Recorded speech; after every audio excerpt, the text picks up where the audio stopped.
Hi, Isabel. Thank you for coming out. So excited. So great to have you here. Can you just start by introducing yourself and telling us a little bit about what you do? Sure. My name is Isabel González Whitaker, and I'm the Associate Vice President of Moms Clean Air Force and the Director of Eco Madres. And we cultivate the energy, the anger, the compassion, the care of 1.6 million moms and caregivers around the country 1.6 million. to fight for clean air on behalf of the health of their children and our futures and their futures. Amazing. So tell me a little bit about your experiences working around community resilience and where, when, and how did you come to be here doing this job? Because it's such important work, but I want to know how you got the idea. Well, I came circuitously, so I was a journalist and a storyteller, and I really was drawn to the mission of Moms Clean Air Force because so much of its efficacy is really rooted in good storytelling. Like, what are the human stories that are happening in the impact zones, which basically is everywhere now, of climate change, of global warming, of extreme heat, of extreme weather. And honestly, the sense of activation that we can provide to our audience and to our members is the resilience that helps us sort of endure this very hard moment in time, right? And I mean that both physically, right? But also almost spiritually, right? Like this is a unique moment to be an advocate for climate change mitigation, for climate change adaptation, for making and connecting the dots between the lived experience of extreme heat, extreme weather, and climate change and greenhouse gases. So it's not easy, but through civic engagement and emboldening these 1.6 million moms and caregivers to take action in ways that they may not have before, from signing a petition to giving a testimony, is in and of itself an act of community resilience. Of course, yes. I'm still thinking about these 1.6 million, but Yes. yeah. Can you tell me a little bit about some of the main challenges that you've faced over the course of your work and the degree to which how you overcame them to the degree that you have? You know, you can still be working on them, of course. Look, we make progress, and then we sometimes make less progress, or we have to find new entrances and new ways to advance that progress. Yeah. So different administrations provide different opportunities. So, we definitely lean in when we can, and then we lean around when we need to pivot. So, for example, a lot of our work and a lot of the mobilization for our community is around federal policy, stronger protections around pollution emissions, better tracking, better warning systems, the whole gamut. And sometimes we can yield more influence on the federal level, and sometimes we can't. And when we can't, we then amp up our influence on the state level. Okay. And I have a really great example that I want to share with you. So, for example, in New Mexico, just this week, there was data that was released about methane emissions.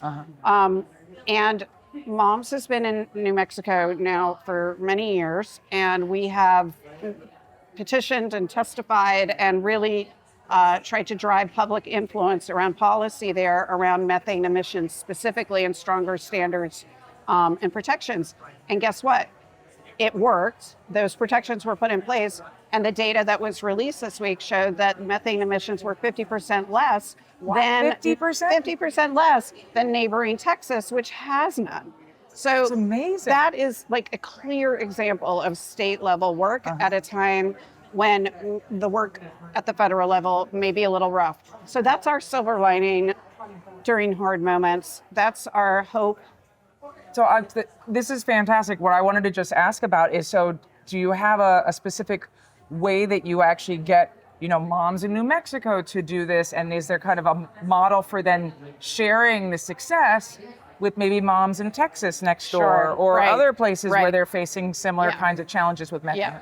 Well, we certainly want to amplify our wins. First of all, I think we all need, that medicine right now. Right, for sure. And yeah, I mean, there's a sense of like the mobilization that we were able to harness in New Mexico is replicable to other states. And we have other sorts of wins in other states, like around electric school bus introductions. We have those in my neighborhood. I love them. Yay. Yep. And, we'll be moving on, doing more work around solar panels and, other ways to embrace cleaner energy alternatives as a way also to mitigate greenhouse gases. So I think that New Mexico is a great case study for the rest of the country, and to know that, sure, sometimes the wins aren't going to be wholesale.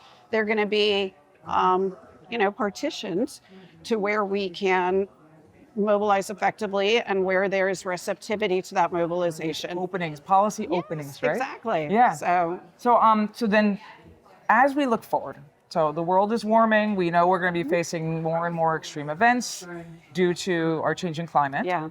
And at the same time, as you already alluded to, there is not as much federal support for many of the policies that would be necessary. What do you see as the ways to be most effective, and like, what do you advise for how to be most effective in these times to build the kind of community resilience that we need? And what do you tell your moms? Right. All the moms. Well, not to give up. Take care of yourself, clearly.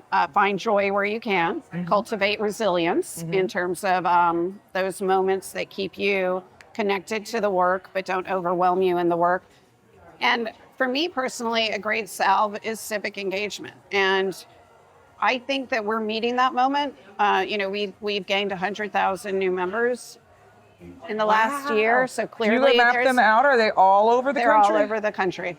And so there's clearly an appetite for engagement and also less of a fear for barrier to entry. Okay. I gave my first EPA testimony this year. That was so thrilling, right? And I'm my background is Cuba, right? So I know that things like that experience is very privileged and precious, and that can't happen in certain places where democracy doesn't exist.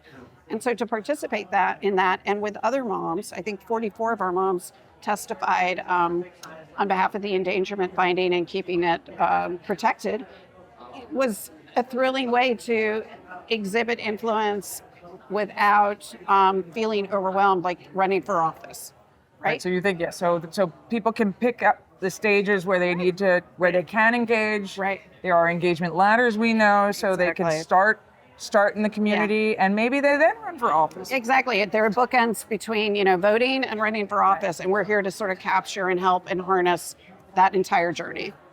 That's it. That's the clip right there. Thank you. Good. Okay. That was good. beautiful. Thank you so much, Isabel. It was wonderful Thank chatting you. with you.